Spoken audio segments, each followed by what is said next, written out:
Hey everybody, this is TJR. With the new Joker movie already in theaters this week, I thought it might be interesting and also fun to take a look at and examine the very first appearance of this character from Batman issue number 1, 1940. But first, if you like what I'm doing, please show your support by clicking like, click subscribe, and be sure to ring the bell so you can know when I release new videos. Okay, let's get to it. When this issue was first published, the character Batman had already seen 1 year of adventures in the pages of Detective Comics. Also, just prior to its release was the publication of Detective Comics number 38, which featured the first appearance of that sensational character find of 1940, Robin, the Boy Wonder. Batman issue number 1 opens with a 2-page origin story and then features 4 new original Batman stories, leading off with the Joker's first appearance. After that, we get the first appearance of Catwoman, then known only as the Cat, and the second appearance of Hugo Strange. These are 2 characters who, like the Joker, continue to appear in the Batman comics even to this day. The final story in Batman number 1 gives us the Joker's second appearance. Rereading these original stories, I'm struck by just how much they continue to inform how this character is portrayed, not only in comics, but in all other forms of media as well. Normally, when making a video like this, I would take this moment to pause and give credit to who created the character. There is some controversy as to who exactly created the Joker, and I'm not going to get into any of that here, since there are already some very well done videos on YouTube that explore this topic. So for now, I'm just going to state that it would appear that the Joker was created by Batman's co-creators Bill Finger, Bob Kane, and writer-artist Jerry Robinson. Moving forward, the Joker's first appearance opens with a symbolic splash panel. The Joker holds 3 playing cards, with Batman and Robin to the right and left, and the Joker in the middle.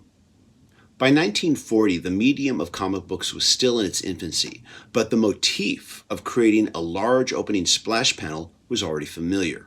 This held true within the pages of Batman during his appearances in Detective Comics as well. But usually, these images would either be part of the opening narrative or give the reader a quick preview of what to expect within the story.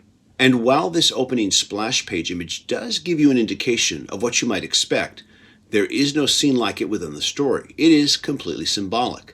And the symbolic opening splash page motif is something that would continue in future Joker stories.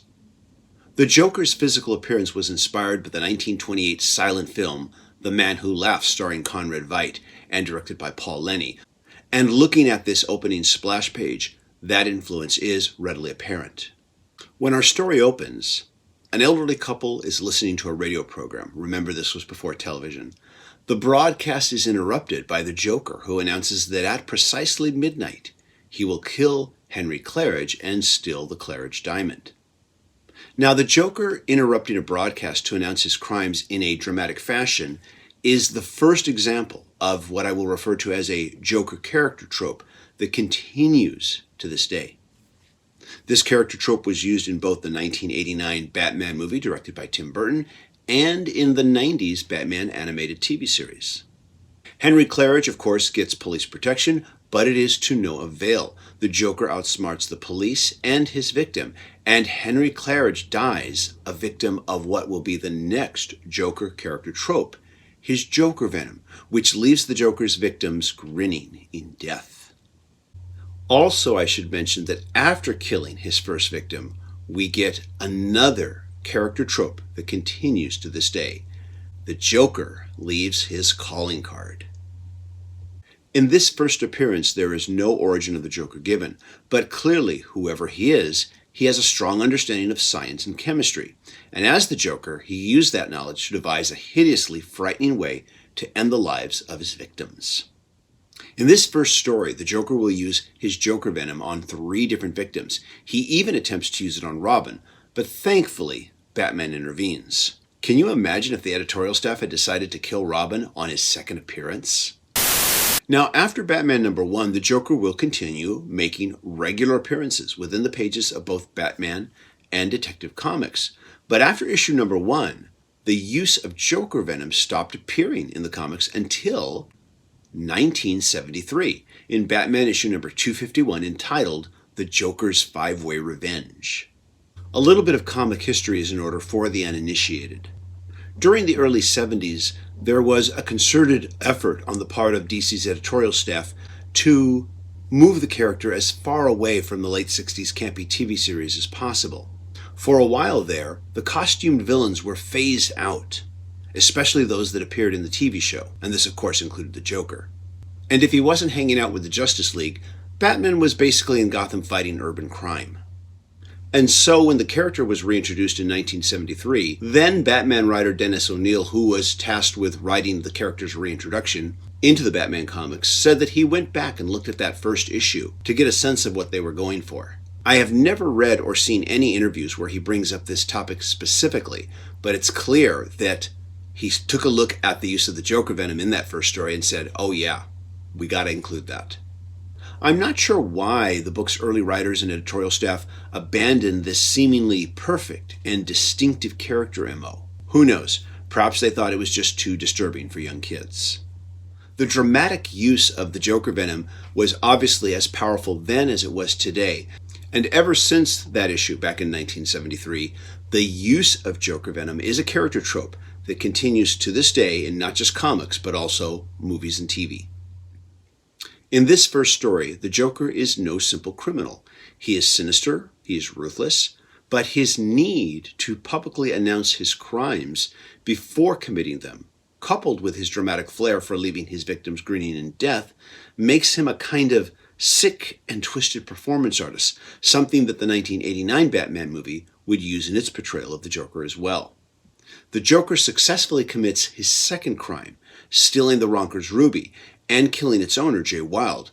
With this second crime, the Joker has now more than just the attention of Gotham's police.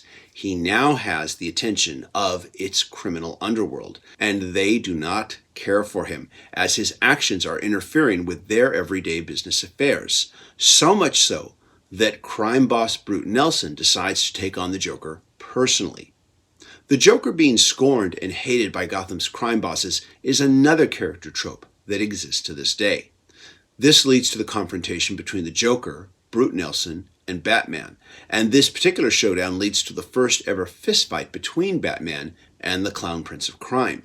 Surprisingly, in this first battle, the Joker actually kicks Batman's or perhaps I should say, his head, kicking him head first into the Gotham River.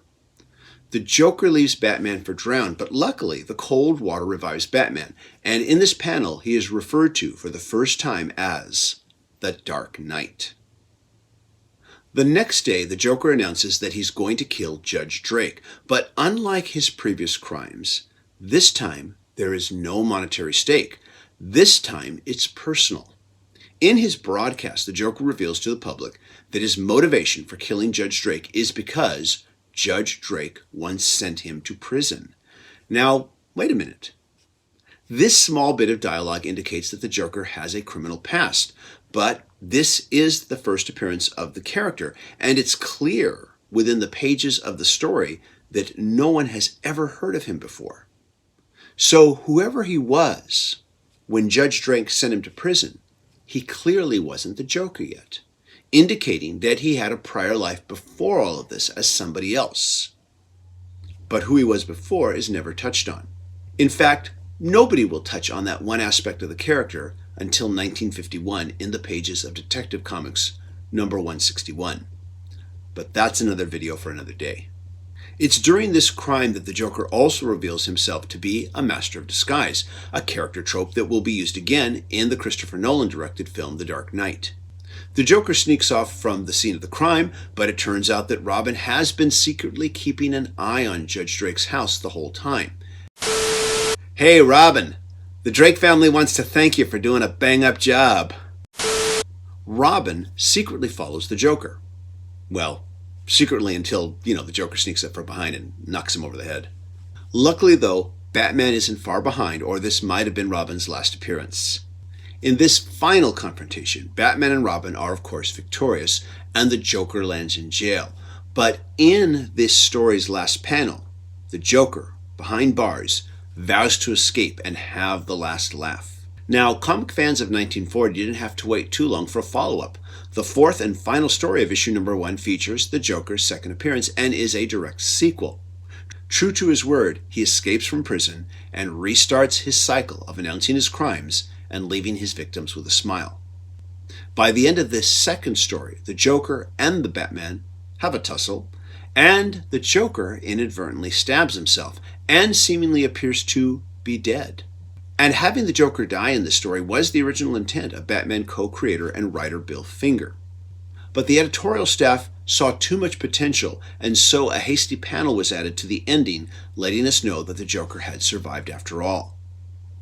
Within the early years of Batman, another common motif would be to have the Joker appear to meet his end at the end of each story. In one story, he might fall off a cliff, or in another, a moving train, or he might get caught in an explosion. But unlike Batman number 1, there would be no hastily added panel telling us that he survived. These deaths would always be mysterious, with the body never found, and with Batman and Robin questioning if they had seen the last of the Joker. Of course, it would never be too long before the Joker would return again and again for another go-round with the Dark Knight. As I reread this character's first appearance, it also strikes me that another constant since issue number 1 has been his iconic look. Yes, the character does get the occasional wardrobe change here and there, but eventually he always seems to come back to his classic purple suit, trench coat, and fedora that he wore in Batman number 1. Interestingly though, one thing that wasn't present in Batman number 1 was the Joker's iconic maniacal crackling laugh. It's nowhere to be found in that first issue. Or is it?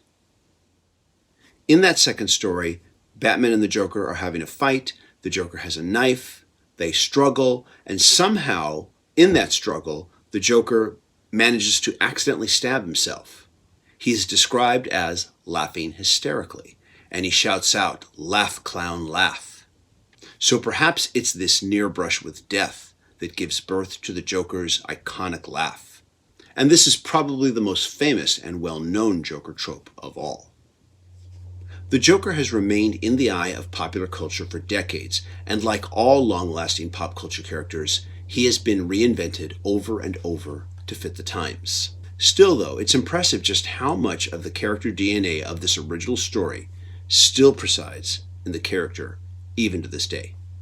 This is TJR. I want to thank you for watching. Was there anything I missed? Please leave a comment and let us know. If you'd like to see me do more videos like this, please consider becoming a patron supporter and make a monthly pledge. Everybody, I want to thank you so much for watching. Take care. Bye-bye.